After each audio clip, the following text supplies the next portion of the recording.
dari kelompok 8 akan membahas tentang bab 9 yaitu strategi budaya dan perusahaan. Perkenalkan, nama saya Bernadette Bianca, NPM 17111011063. Nama saya Syarif Halida Tamimi, NPM 17110111039. Saya Rezi Ismi Filanda, NPM 1611011007.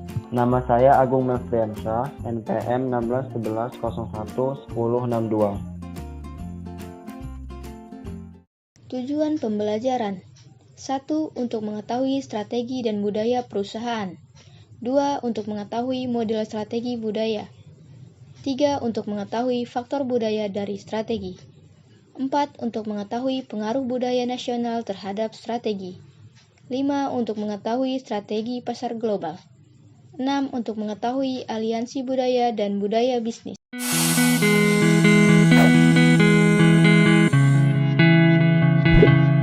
Saat pagi kembali menyapa, kita kembali bersiap menjalankan rutinitas bekerja.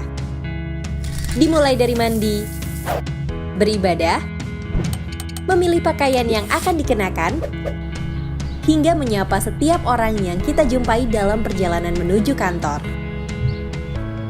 Kita menjalani hari sebagaimana didikan yang kita peroleh dari kecil hingga tumbuh dewasa. Sebelum berangkat kerja, kita merawat dan membersihkan diri agar penampilan rapi seperti pesan sang guru dan orang tua. Kita memilih model dan gaya pakaian sesuai dengan kepribadian dan pengaruh rekan maupun kolega. Kita pun berinteraksi dengan mereka melalui sapaan yang sama seperti yang terucap dari lisan kita setiap harinya. Tanpa disadari, setiap hari kita memiliki pola dan cara dalam berrutinitas. Cara yang terbentuk dari ajaran pendahulu, baik itu hal yang diyakini benar ataupun disukai, hingga dari pengaruh orang di sekitar kita.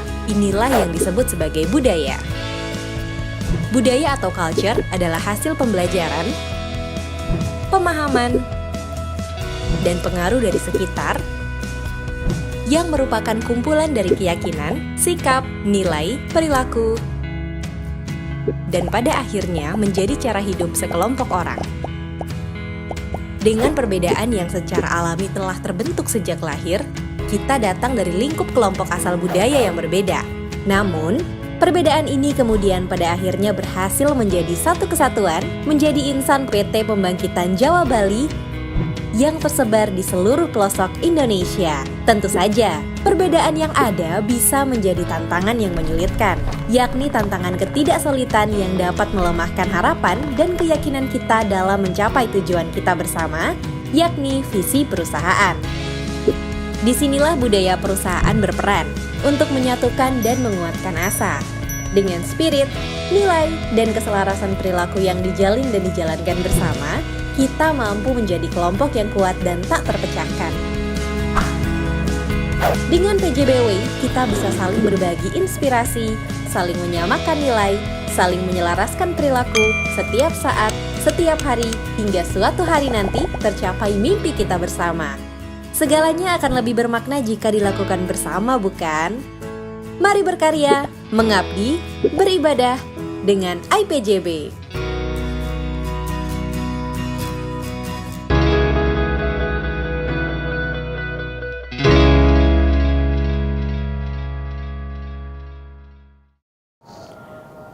Strategi budaya dan perusahaan. Strategi dapat dilihat sebagai hal yang kurang berkaitan dengan pengambilan keputusan dan lebih banyak berkaitan dengan pengetahuan, yaitu apa yang diketahui organisasi atau apa yang menurutnya diketahui. Strategi mengalami pengaruh budaya karena melalui budayanya, perusahaan menciptakan pemahaman tentang dirinya sendiri dan juga interpretasi dunia. Ketika dunia ini menghadirkan masalah atau perubahan baru, maka budaya menyusun respons strategis perusahaan terhadapnya. Strategi adalah produk budaya. Orientasi strategis perusahaan di masa lalu telah membentuk praktik, hubungan, dan gagasan tertentu. Budaya juga merupakan produk dari strategi. Model strategi budaya terbagi atas dua. Yang pertama, model pengendalian. Departemen yang bertanggung jawab membuat rencana strategis dan menyampaikannya kepada manajemen puncak atau kepada dewan untuk dipertimbangkan. Yang kedua, model adaptasi merupakan tanggung jawab untuk keputusan strategis yang ada pada semua tingkatan organisasi. Faktor budaya dari strategi.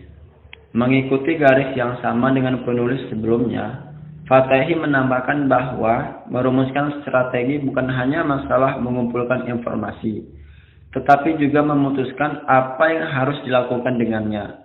Keputusan semacam itu sama sekali tidak bebas dari bias manusia. Dan pada kenyataannya, seluruh proses pengumpulan dan pemeriksaan informasi adalah keputusan perseptual yang didasarkan pada budaya. Fatehi mengemukakan bahwa dua area khususnya dipengaruhi oleh budaya. Yang pertama, hubungan dengan lingkungan. Untuk mengilustrasikan perbedaan budaya di bidang ini, Fatehi menggunakan apa yang ia sebut sebagai kerangka mental dua tipe orang. Yang pertama adalah berorientasi pada teknik dan mencari informasi untuk mendukung strategi perubahan, di mana lingkungan dapat diubah untuk kepentingan perusahaan. Orientasi tersebut bertumpu pada keyakinan bahwa manusia dapat mengendalikan lingkungannya. Yang kedua adalah berorientasi simbiotik, percaya pada hubungan dekat dengan alam dan karenanya mencari strategi lain yang tidak merusak untuk berurusan dengan lingkungan. Fatehi mengacu pada kepercayaan fatalis umat Buddha dan keyakinan di kalangan umat Islam bahwa peristiwa telah ditentukan sebelumnya.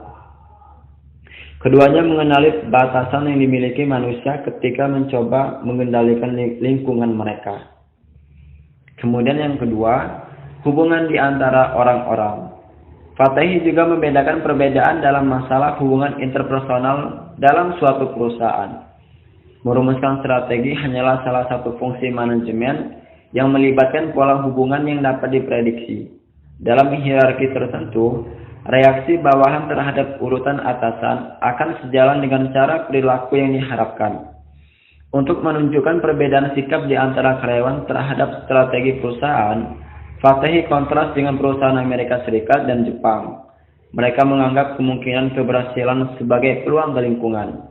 Mereka merumuskan strategi mereka sedemikian rupa sehingga mereka tidak perlu menuntut pengorbanan individu karyawan mereka. Perusahaan Jepang, di sisi lain, mungkin menuntut sejumlah pilihan strategis, di mana satu atau lebih dapat melibatkan pengorbanan pribadi dari personel mereka. Namun, karyawan individu tidak melihat permintaan ini sebagai pengorbanan diri karena dibuat untuk kepentingan perusahaan. Price dan Bayer juga mengambil pertanyaan tentang peran yang dimainkan oleh faktor budaya dalam strategi perusahaan. Mereka terlalu memikirkan perbedaan antara perusahaan Amerika Serikat dan Jepang, meskipun ada persaingan ketat antara keduanya. Cara mereka bersaing dibentuk oleh perbedaan budaya. Persaingan melekat pada budaya Amerika Serikat. Perusahaan-perusahaan di Amerika Serikat bersaing secara ketat untuk menguasai pasar, baik undang-undang yang berlaku maupun manajer dan cara berpikir mereka tidak memudahkan perusahaan dari berbagai sektor untuk bekerja sama satu sama lain, bahkan di luar Amerika Serikat. Akan tetapi, budaya Jepang lebih berkaitan dengan kerjasama dan hubungan yang harmonis, seperti yang dijelaskan dalam bagian 1. Namun demikian, mereka dapat bersaing seperti rekan-rekan Amerika Serikat. Perbedaannya adalah bahwa perusahaan Jepang mempraktikkan persaingan untuk mencapai tujuan kolektif melawan orang luar. Jenis kompetisi mempertahankan harmoni internal dan menguntungkan negara secara keseluruhan.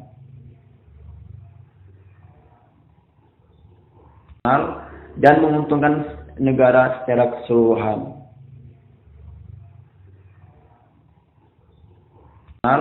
Dan menguntungkan negara secara keseluruhan.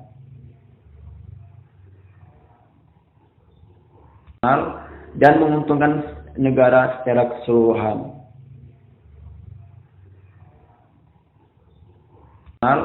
Dan menguntungkan negara secara keseluruhan.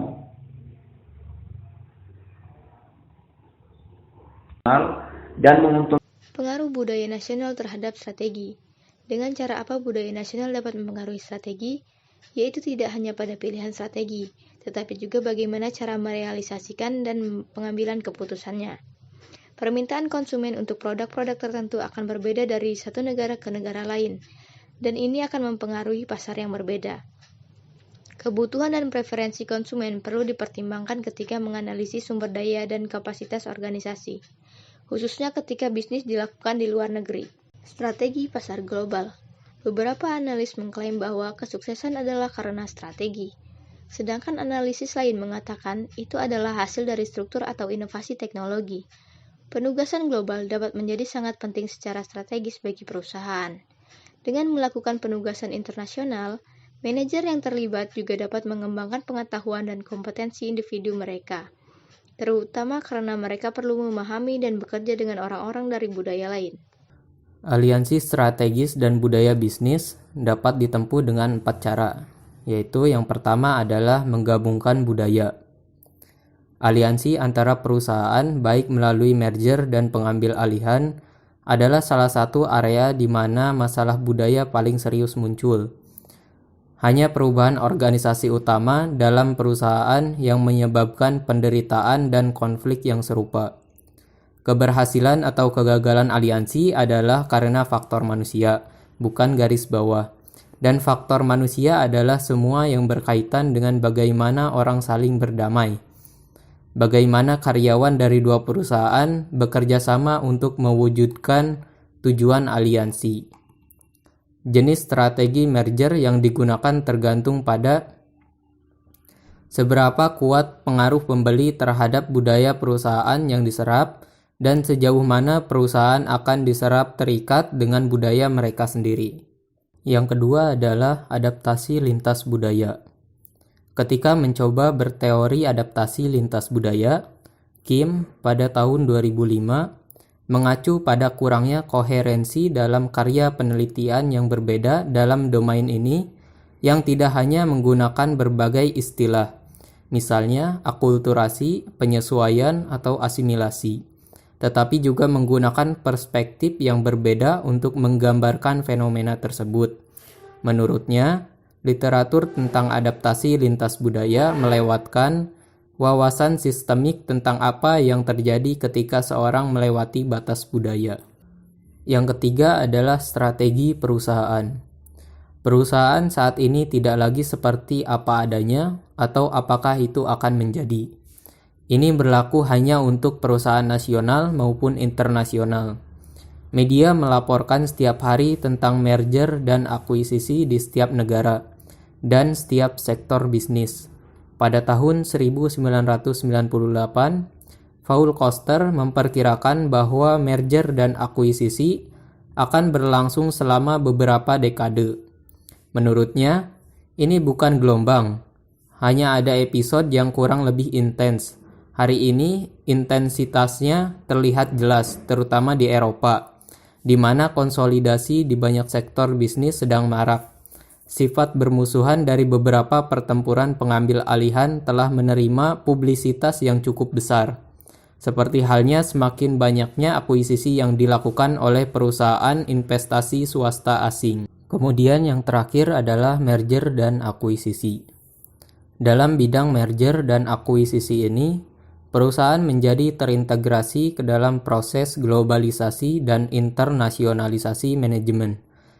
Karena itu, seperti yang ditekankan oleh Pierre pada tahun 2001, ini membutuhkan adaptasi permanen dari manajer, karena lingkungan berada dalam perubahan terus-menerus dan eksekutif internasional muncul terus-menerus dalam pembangunan, melalui pematangan profesional yang tidak pernah berakhir.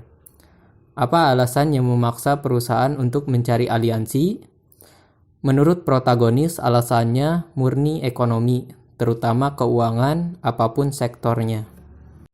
Selamat datang di channel kami Bos-Bosku. Pada video kali ini kita akan membahas mengapa McDonald begitu terkenal di seluruh dunia. Siapa yang tidak kenal dengan salah satu jaringan franchise kuliner cepat saji terbesar di dunia? Ia adalah McDonald's. Dengan gerai yang sudah tersebar lebih dari 100 negara di seluruh dunia. Saat ini bisa dibilang ia adalah salah satu brand kuliner paling sukses dengan omset yang luar biasa. Pasti bos-bos semua pada berpikir bagaimana strategi yang digunakan oleh McDonald's ini untuk menguasai dunia di bidang jaringan franchise. Maka mari kita telusuri satu persatu strategi yang digunakannya. Yang pertama, memiliki visi tingkat dunia. Seperti yang telah disampaikan sebelumnya, memang tidak berlebihan jika dikatakan McDonald's adalah salah satu brand kuliner cepat saji paling sukses di dunia. Melihat pencapaian baik dari kualitas maupun kuantitas bisnis, franchise yang menawarkan dengan kuliner mulai dari ayam goreng hingga burger cepat saji ini sangat luar biasa. Ternyata salah satu rahasia di balik pencapaian tersebut adalah visi yang dari dulu hingga sekarang terus diusung oleh pengembang McDonald's. Ketika pertama kali hadir di Amerika, saat itu pemilik McDonald's bahwa sudah mematok keinginan untuk menjadi sebuah brand terbesar yang tidak hanya skala benua Amerika namun hingga seluruh dunia. Yang kedua ialah cermat memilih pangsa pasar. Memiliki visi yang kuat saja tidaklah cukup, dan langkah selanjutnya mana yang akan dilakukan McDonald's untuk mencapai impiannya sudah disusun dengan baik. Jika banyak bisnis lain yang mempunyai fokus yang tidak jelas dan cenderung menganggap pasar secara acak, tetapi berbeda dengan McDonald's, di mana sejak awal McDonald's memilih diversifikasi makanan cepat saji yang bisa diterima oleh berbagai umur dan kalangan konsumen. Hal ini diwujudkan dengan berbagai produk yang bisa disesuaikan baik untuk konsumen mulai dari anak-anak, remaja hingga orang dewasa. Ditambah lagi, McDonald's juga dikenal lihai dalam mengembangkan varian produk dengan rasa lokal yang memang sedang tren atau berkembang di negara tempat gerai tersebut dibuka. Ketepatan memilih pangsa pasar dan ditambah dengan inovasi yang sesuai, akhirnya mengantarkan loyalitas konsumen untuk terus menjadi pelanggan setia McDonald's. Yang ketiga ialah kreatif dalam berpromosi. Hal lain yang bisa kita pelajari dari brand makanan cepat saji yang satu ini adalah bagaimana kreativitas yang dikembangkan dalam melakukan promosi. Hampir di setiap negara di mana McDonald's hadir, di sana pihak pengembang pusat selalu berpikir bagaimana menghadirkan alternatif promosi yang mampu menjangkau konsumen yang lebih baik. Tidak hanya iklan dari televisi, promosi juga dilakukan dalam bentuk lain, seperti adanya event internal, pemberian bonus, adanya hadiah lucu hingga menghadirkan produk baru yang sesuai dengan minat pasar lokal. Yang keempat, berusaha memberikan kemudahan. Setelah kita mampu menarik perhatian konsumen dengan berbagai strategi promosi yang dilakukan, step berikutnya adalah bagaimana menimbulkan loyalitas konsumen untuk terus bertahan dengan bisnis kita. Caranya yakni dengan memberikan kemudahan bagi pelanggan seperti yang dilakukan oleh McDonald's. Yang kelima, berikan keunikan. McDonald's sudah lama dikenal sebagai gerai yang hobi memberikan mainan unik bagi para pelanggannya. Konsep ini juga jarang bahkan tidak ditemui pada berbagai gerai makanan cepat saji lainnya. Utamanya untuk menarik minat pelanggan anak-anak, cara ini terbukti sangat efektif dan memberikan dampak besar bagi keberlangsungan bisnis McDonald's. Kita juga bisa memiliki keunikan lain, disesuaikan dengan jenis kemampuan dan jenis skala bisnis kita. Tidak perlu sama seperti yang dilakukan pengembang McDonald's. Pemilik usaha sendiri harus lebih kreatif, mengkreasikan kelebihan dan juga menilai apa yang unik yang bisa mereka memberikan kepada